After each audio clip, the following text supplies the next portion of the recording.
Hello friends, welcome Aparna GS classes. तो दोस्तों, हर video की तरह इस वीडियो में हमने थोड़ा सा अलग करने की कोशिश किया है कि हमने जो यहाँ पे वस्तुनिष्ठ प्रश्न की श्रृंखला दी गई है आप सभी के लिए, और यहाँ पे हमने एक थ्योरेटिकल पार्ट ऐड कर दिया है। जो पहले हम थ्योरेटिकल पार्ट पढ़ेंगे एक एक टॉपिक करके, उसके बाद हम वस्तुनिष्ठ प्रश्न की तरफ चलेंगे।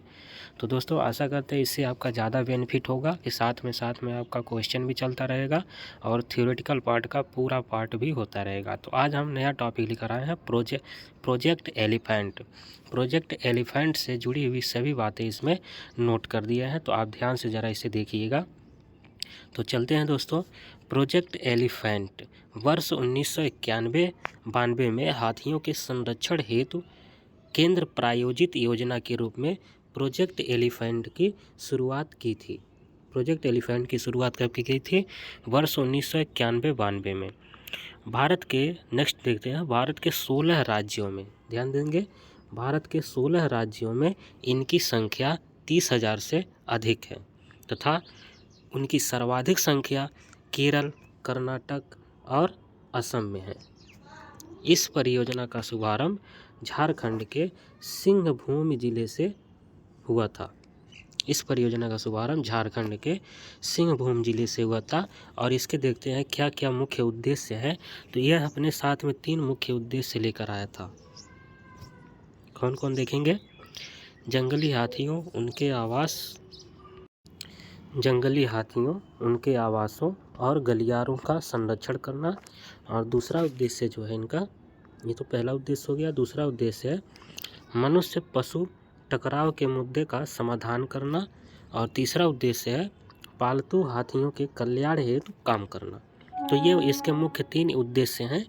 चलते हैं अगले, रिजर्व एलिफेंट। जो एलिफेंट रिजर्व हैं वो कितने हैं वो देखते हैं।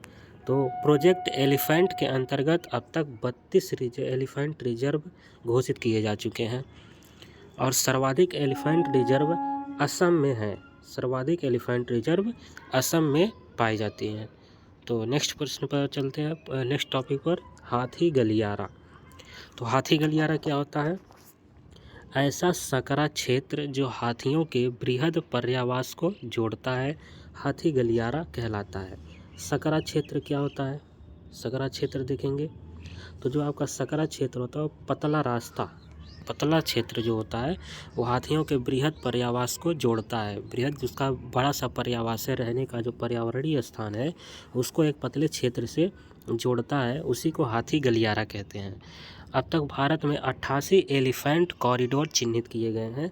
88 एलिफेंट कॉरिडोर अब तक भारत में चिन्हित किए गए हैं। और सर्वाधिक कॉरिडोर जो है वो मेघालय में स्थित है। अगर पूछा जाए सर्वाधिक कॉरिडोर कहाँ पे है तो वो मेघालय में स्थित है। आगे चलते हैं, विरासत पशु हाथी।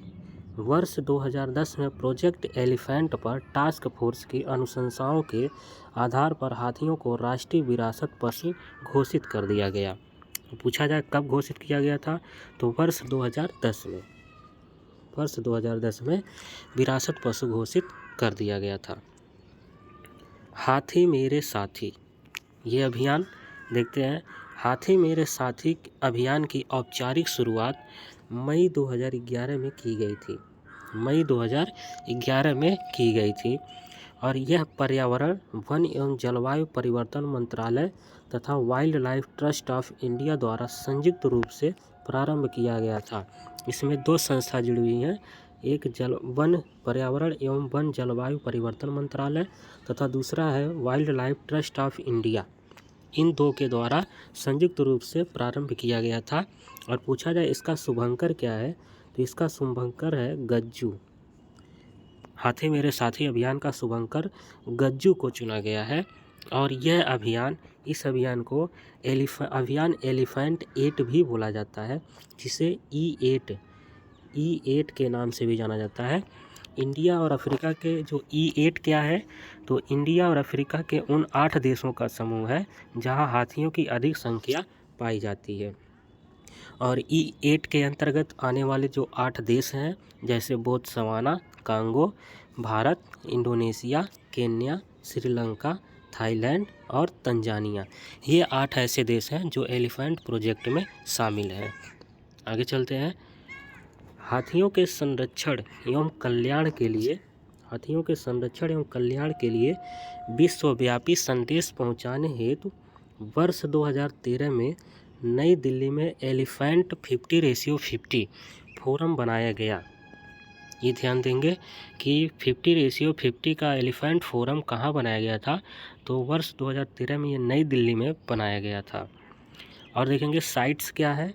साइट्स केंद्रीय सम्मेलन द्वारा वर्ष 2003 में यह कार्यक्रम दक्षिण एशियाई देशों ने शुरू किया था और यह हाथियों की अवैध हत्या के लिए निगरानी कार्यक्रम है। चलते हैं दोस्तों, अब प्रश्न की तरफ चलते हैं।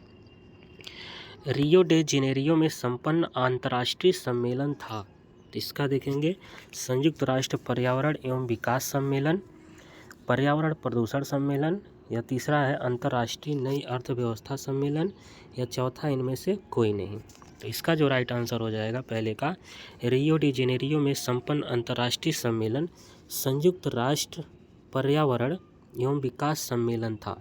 इसका राइट आंसर हो जाएगा ऑप्शन नंबर 1। चलते हैं अगले प्रश्न पर। भूमंडलीय पर्यावरण सुविधा के संदर्भ में निम्नलिखित में से कौन सा कथन सही है? यह जैव विविधता पर अभिसमय एवं जलवायु परिवर्तन पर संयुक्त राष्ट्र ढांचा अभिसमय के लिए वित्तीय क्रियाविधि के रूप में काम करता है।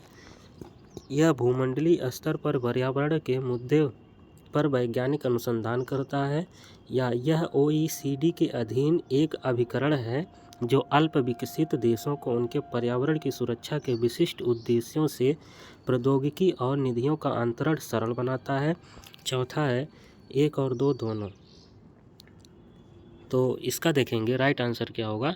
इसका राइट आंसर होगा ऑप्शन नंबर फर्स्ट, यह जैव विविधता पर अभिसमय एवं जलवायु परिवर्तन पर संयुक्त राष्ट्र ढांचा अभिसमय के लिए वित्तीय क्रियाविधि के रूप में काम करता है। तो चलते हैं तीसरे प्रश्न पर। समाचारों में कभी कभी दिखने वाले एजेंडा 21 के संदर्भ में निम्नलिखित कथनों पर विचार कीजिए। पहला है यह धारणीय विकास के लिए एक वैश्विक कार्य योजना है। दूसरा है 2002 में जोहान्सबर्ग में हुए धारणीय विकास पर विश्व शिखर सम्मेलन में इसकी उत्पत्ति हुई थी। उपर्युक्त कथनों में से कौन सा सही है? सही बताना है। केवल 1, केवल 2, 1 और 2 दोनों, न तो 1 न ही 2। तो इसका राइट आंसर हो जाएगा 3 का केवल 1। इसका राइट आंसर होगा केवल 1। चलते हैं अगले प्रश्न पर।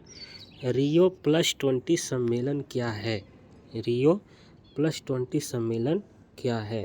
तो इसमें देखें यह धारणीय विकास सस्टेनेबल डेवलपमेंट पर संयुक्त राष्ट्र सम्मेलन है, या यह विश्व व्यापार संगठन के मंत्री वर्गीय बैठक है, यह जलवायु परिवर्तन पर अंतर सरकारी पैनल का सम्मेलन है, यह जैव विविधता पर कन्वेंशन के सदस्य देशों का सम्मेलन है। तो इसका राइट आंसर हो जाएगा ऑप्शन नंबर 1, यह धारणीय विकास सस्टेनेबल डेवलपमेंट पर संयुक्त राष्ट्र सम्मेलन है, रियो +20 सम्मेलन। चलते हैं अगले प्रश्न पर। पृथ्वी सम्मेलन +5 रियो +5 का आयोजन कहाँ हुआ, कब हुआ था? तो देखेंगे वर्ष 2005 में, वर्ष 2000 में, वर्ष 1999 में, या वर्ष 1997 में। तो इसका आंसर राइट हो जाएगा ऑप्शन नंबर 4, वर्ष 1997 में। आशा करते हैं दोस्तों आपको अच्छा लग रहा होगा, और सीटेट पेडागोजी के नज़रिए से देखें तो ये बहुत इंपॉर्टेंट है सीटेट के लिए, और यूपीपीएससी के लिए जो भी एग्ज़ाम देते हैं उनमें भी बहुत इंपॉर्टेंट है, पीसीएस लेवल के लिए। तो चलते हैं प्रश्न नंबर 5 की तरफ। रियो +20 घोषणा पत्र का शीर्षक क्या था? The future we want, the future we seek, the future we have, the future we see. तो इसका राइट आंसर हो जाएगा the future we want. Rio +20 घोषणा पत्र का शीर्षक था द फ्यूचर वी वांट। चलते हैं अगले प्रश्न पर। निम्नलिखित कथनों में से कौन सा सही है? E1 REDD+ प्रोग्राम की समुचित अभिकल्पना और प्रभावी कार्यान्वयन महत्वपूर्ण रूप से योगदान दे सकते हैं। UN रेड प्लस प्रोग्राम की समुचित अभिकल्पना और प्रभावी कार्यान्वयन पर महत्वपूर्ण रूप से योगदान दे सकते हैं। तो जैव विविधता का संरक्षण करने में या वन्य पारिस्थितिकी की समुत्थानशीलता में। तीसरा है गरीबी कम करने में। तो इसका राइट आंसर हो जाएगा ऑप्शन नंबर 4। इसमें 1, 2 और 3 तीनों सही है। 6 का हो जाएगा डी, 1, 2 और 3। चलते हैं अगले प्रश्न पर। प्रश्न नंबर 7, कार्बन क्रेडिट का दृष्टिकोण इनमें से किस सम्मेलन से शुरू हुआ था? तो ऑप्शन देखेंगे इसमें, क्योटो प्रोटोकॉल, अर्थ शिखर सम्मेलन, मॉन्ट्रियल प्रोटोकॉल या G8 शिखर सम्मेलन। तो इसका राइट आंसर हो जाएगा क्योटो प्रोटोकॉल। ऑप्शन नंबर 1 सही है, 7 का क्योटो प्रोटोकॉल। अगले प्रश्न पर चलते हैं दोस्तों। तो प्रश्न नंबर 7 का राइट आंसर क्योटो प्रोटोकॉल। प्रश्न नंबर 8 पर चलते हैं। UNFCCC का 23वां सम्मेलन COP23 कहाँ हुआ था? तो ऑप्शन देखते हैं, पेरिस सम्मेलन फ्रांस 2015, माराकेश सम्मेलन मोरक्को 2016, बॉन सम्मेलन जर्मनी 2017, इनमें से कोई नहीं। तो इसका राइट आंसर हो जाएगा बॉन सम्मेलन 2017। तो UNFCCC के बारे में जानते हैं। सबसे पहले इसका फुल फॉर्म जो होता है, United nation framework convention on climate change. फिर से सुनेंगे, United nation framework convention on climate change. तो रियो पृथ्वी शिखर सम्मेलन 1992 में यह पहले प्रस्तावित हुआ था और 1995 में UNFCCC का प्रथम सम्मेलन बर्लिन में हुआ था। तो किसी दिन दोस्तों, ये बहुत बड़ा टॉपिक है, इसको ऐसे नहीं विश्लेषण किया जा सकता। इसके लिए कम से कम आधे 1 घंटे का वीडियो बनेगा। तो उसको हम एक दिन पूरा UNFCCC पर पूरा जो होता है विश्लेषण, इसका पूरा हम टॉपिक इसका बनाएंगे वीडियो। उसके बाद हम इसमें पूरा डिफाइन करेंगे। आगे चलते हैं। प्रश्न नंबर 9, मैड्रिड सम्मेलन UNFCCC का कौन सा सम्मेलन था? तो ऑप्शन देखेंगे, 25वां सम्मेलन COP25, सेकेंड है 23वां सम्मेलन COP22, COP23 और 22वां सम्मेलन COP21 और 26वां सम्मेलन COP20। तो ये सब ऑप्शन ही देखते ही गलत कर दीजिए, क्योंकि ये सटीक नहीं है। तो इसका राइट आंसर हो जाएगा ऑप्शन नंबर 1, 25वां सम्मेलन यानी कि COP25। चलते हैं प्रश्न नंबर 10 पर। पर्यावरण सुरक्षा अधिनियम को अन्य किस नाम से जाना जाता है? ऑप्शन देखते हैं, छाता विधान, छड़ी मुबारक, पर्यावरण विधान, एक संरक्षण अधिनियम। तो इसका राइट आंसर हो जाएगा छाता विधान। पर्यावरण सुरक्षा अधिनियम को अन्य किस नाम से जाना जाता है? तो छाता विधान के नाम से जाना जाता है। चलते हैं प्रश्न नंबर 11 पर। भारतीय संसद द्वारा जैव विविधता अधिनियम पारित किया गया था। तो इसका राइट आंसर हो जाएगा, देखेंगे पहले ऑप्शन, वर्ष 2000 में, दिसंबर 2002 में, जनवरी 2004 में या अक्टूबर 2008 में। इसका राइट आंसर हो जाएगा दिसंबर 2002 में, दिसंबर 2002 में। इसका राइट आंसर हो जाएगा प्रश्न नंबर 11 का ऑप्शन नंबर 2। 12 पर चलते हैं। प्रश्न नंबर 12 पर, जेनेटिक इंजीनियरिंग अनुमोदन समिति का गठन निम्नलिखित में से किसके अधीन किया गया? ऑप्शन देखते हैं, खाद्य सुरक्षा एवं मानक अधिनियम, और दूसरा देखते हैं माल के भौगोलिक उपदर्शन रजिस्ट्रीकरण और संरक्षण अधिनियम, geographical indications of goods registration and production act 1999, और तीसरा ऑप्शन देते हैं पर्यावरण संरक्षण अधिनियम 1986, और चौथा देखते हैं वन्य जीव संरक्षण अधिनियम 1972। तो इसका जो राइट आंसर हो जाएगा वो होगा ऑप्शन नंबर 3, पर्यावरण संरक्षण अधिनियम 1986। चलते हैं प्रश्न नंबर 13 की तरफ। निम्नलिखित में से कौन सा स्थल वनस्पति संरक्षण हेतु स्वस्थानीय पद्धति के अंतर्गत शामिल नहीं है? ऑप्शन देखते हैं, जीवमंडल आधारित क्षेत्र, वानस्पतिक उद्यान, राष्ट्रीय पार्क, वन्य जीव अभ्यारण्य। तो इसका राइट आंसर हो जाएगा स्वस्थानीय पद्धति के अंतर्गत शामिल नहीं है, वनस्पतिक उद्यान। ऑप्शन नंबर 2 सही हो जाएगा, वनस्पतिक उद्यान। अगले प्रश्न पर चलते हैं। प्रश्न नंबर 14, भारत में पर्यावरण संरक्षण अधिनियम पारित हुआ। भारत में पर्यावरण संरक्षण अधिनियम कब पारित हुआ? ऑप्शन देखते हैं, 1981 में, 1986 में, 1995 में, सन 2000 में। तो इसका राइट आंसर हो जाएगा 1986 में। ऑप्शन नंबर 2, 1986 में। प्रश्न नंबर 15 है, यदि आप घड़ियाल को उनके प्राकृतिक आवास में देखना चाहते हैं तो निम्नलिखित में से किस स्थान पर जाना सबसे सही है? भितरकनिका मैंग्रोव, चंबल नदी, पुलिकट झील, दीपोर बिल। तो घड़ियाल की स्थिति आवास कहाँ पर पाया जाता है? तो इसका राइट आंसर हो जाएगा चंबल नदी। चंबल नदी में घड़ियाल पाए जाते हैं। तो चलते हैं अगले प्रश्न पर।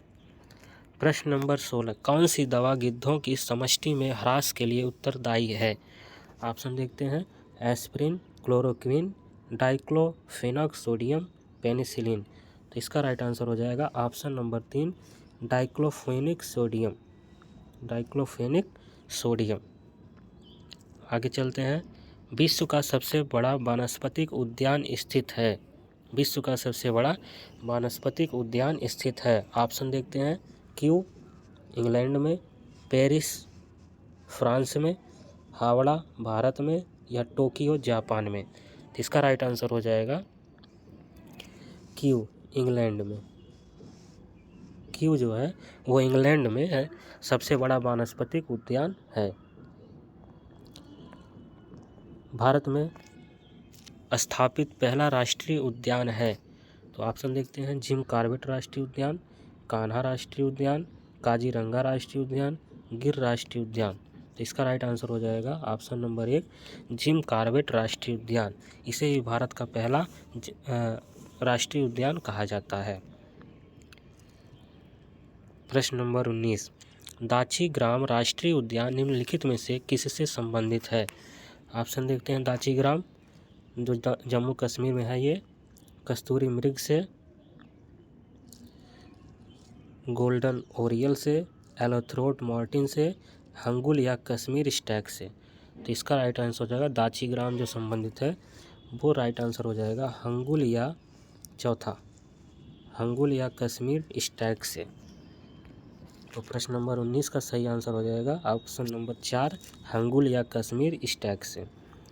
प्रश्न नंबर 20 पर चलते हैं, येलोस्टोन नेशनल पार्क अवस्थित है कनाडा में, कोलंबिया में, केन्या में, या यूएसए में। तो इसका राइट आंसर हो जाएगा यूएसए यानी कि संयुक्त राज्य अमेरिका में येलोस्टोन नेशनल पार्क अवस्थित है। चलिए दोस्तों, प्रश्न नंबर 21 को देखते हैं, निम्न में से कौन सा सागरीय राष्ट्रीय उद्यान है? सागरीय राष्ट्रीय उद्यान। ऑप्शन देखते हैं, भितरकनिका, सुंदरवन, गौहरमाथा, मन्नार की खाड़ी। तो इसका देखते हैं राइट आंसर क्या होगा। तो इसका राइट आंसर हो जाएगा मन्नार की खाड़ी। मन्नार की खाड़ी, मन्नार की खाड़ी ही सागरीय राष्ट्रीय उद्यान है। चलते हैं अगले प्रश्न पर। प्रश्न नंबर 22, निम्नलिखित में से कौन एक सही सुमेलित नहीं है? तो राजाजी राष्ट्रीय उद्यान में हाथी सही है। पेरियार राष्ट्रीय उद्यान, ये केरला में पेरियार राष्ट्रीय उद्यान अवस्थित है और इसमें हंगुल नहीं पेरियार में, जबकि हाथी के लिए फेमस है, हाथी। और मानस राष्ट्रीय उद्यान एक सींग वाला गैंडा, जो कि मानस राष्ट्रीय उद्यान असम में अवस्थित है। दुधवा राष्ट्रीय उद्यान उत्तर प्रदेश में, जो टाइगर रिजर्व के लिए प्रसिद्ध है। तो इसका जो राइट आंसर होगा वो हो जाएगा पेरियार राष्ट्रीय उद्यान। ये सुमेलित सही नहीं है। पेरियार राष्ट्रीय उद्यान ये हाथी के लिए प्रसिद्ध है और ये केरला में पाया जाता है। तो दोस्तों, अभी आपने देखा, हमें पता है आप लाइक सब्सक्राइब शेयर करेंगे नहीं, क्योंकि आपको रील और ब्लॉग देखने से छुट्टी मिलेगी तब तो आप अच्छे कंटेंट को लाइक शेयर और कमेंट करेंगे और सब्सक्राइब करेंगे। इसलिए हम ज़्यादा कहते नहीं हैं, क्योंकि अपना काम करने से मतलब है। पढ़ाई करिए और ब्लॉग रील्स कम देखिए, और ये सब चैनल कंटेंट वाले चैनल ज़्यादा सब्सक्राइब करिए, उन सब से छुटकारा पाइए। चलिए दोस्तों, फिर भी अपना काम कर देते हैं, सब्सक्राइब लाइक शेयर लिख करके, और बाकी आपका काम। चलिए, तब तक के लिए धन्यवाद। मिलते हैं कल अगले नेक्स्ट वीडियो में और अच्छे कंटेंट के साथ। तब तक के लिए धन्यवाद।